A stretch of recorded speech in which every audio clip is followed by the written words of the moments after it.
I'm John Weltman, and I'm a gay dad of two boys, 17 and 16, through surrogacy with my husband. I'm here to talk to you about the agency role.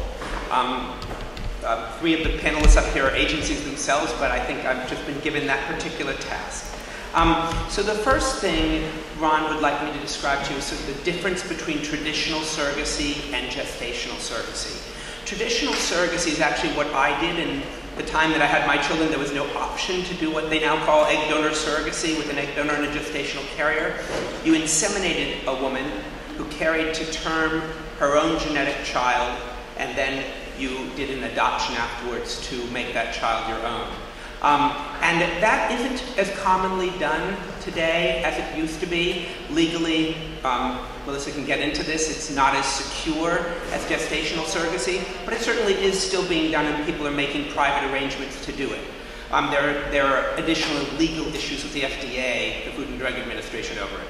Gestational surrogacy, though, is the most common form of men having babies. This is where we would have an egg donor and a gestational carrier. The egg donor's eggs would be fertilized by either split into two petri dishes, one man fertilizing one half, the other man fertilizing the other half, and one of each being put in at the same time.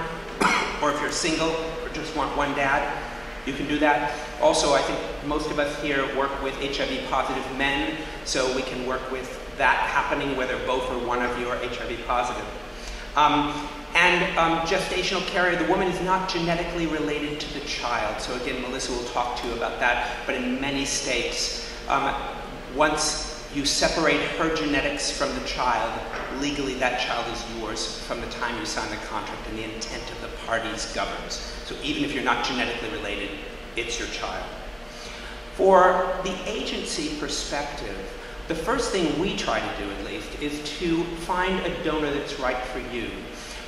Many agencies have either egg donor agencies they work with, or they themselves provide you with donors to choose from. And oftentimes there will be thousands of women to choose from that feel right to you. Choosing a donor depends on a lot of different criteria. Criteria such as, is it important to you that you know this woman? Meet this woman, get to know who she is. We have strong feelings about this. I personally obviously know the genetic mother of my children because it's the same person, but most of the men in our program have actually chosen a known donor. I think there's lots of good reasons for doing that, including the fact of knowing what her genetics are, and as they change, as she gets older in life, she may find things like histories of cancer that develop in her mother or even herself that she doesn't know about when she's a young woman.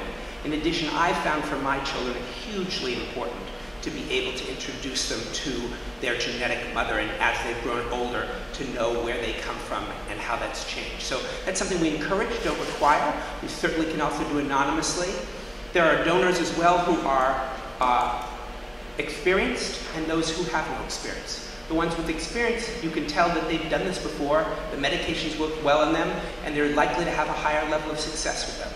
But in addition, you may care about hair color, eye color, family background, things like intellectual achievements, and those are things that we'll walk you through and help to match you with someone that you're looking for. With carriers, these are women who are between the ages of 21 and usually around 40. They are women who've had children before, who come from states unlike New York, which are good for surrogacy, where you can do what you want to do, putting both men's names on the birth certificate, or one man alone on the birth certificate, where their husbands, if they have one, is supportive, or they have a supportive person in their lives. They don't have a history of nicotine, drug abuse, things of this nature, not below the poverty level. And also matching you with them depends a great deal on what you're looking for legally. I have seen a lot of issues that have arisen where not making the right legal match can run into problems, and I know Melissa will talk about that.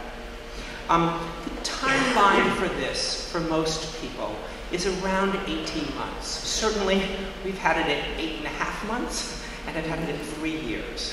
I don't like to talk about either end of the spectrum because I'm not going to have many more 8.5 months, and I hope I'm not going to have any more 3 years. Most people between 1 and 2 years, and I would say almost everyone, a good chunk of our people having maybe in about 1.5 years.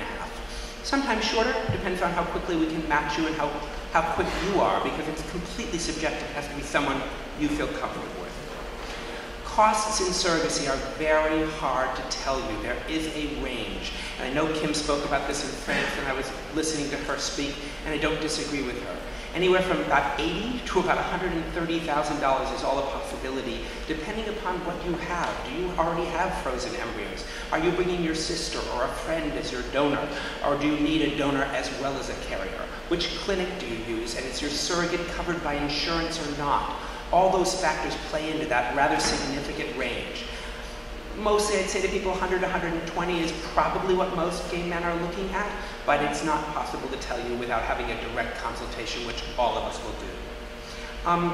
Insurance is a big kettle of fish, and I could talk for hours about it, and I have in the past, but just to say to you that there are some surrogates whose own insurance will cover them, and you can get surrogates whose insurance don't have surrogacy exclusions.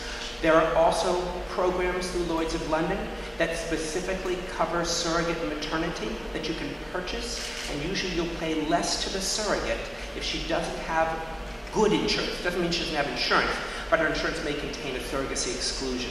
So one of the things we look at for you is, how quickly do you wish to match, what surrogate is right for you, and are you open to looking at the Lloyd's of London product?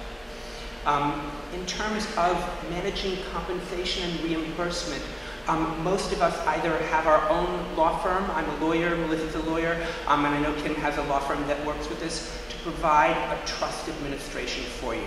Very, very important that the surrogate feels secure that the money is going to come to her as long as she abides by the agreement. So too, you want to feel secure that there's nothing that's going to happen to your money. Certainly in Massachusetts, where we have something called interest-only legal trust administration, I'm supervised by the Board of Bar Overseers. If one person has 1 penny that's taken from them inappropriately, I can lose my license to practice law.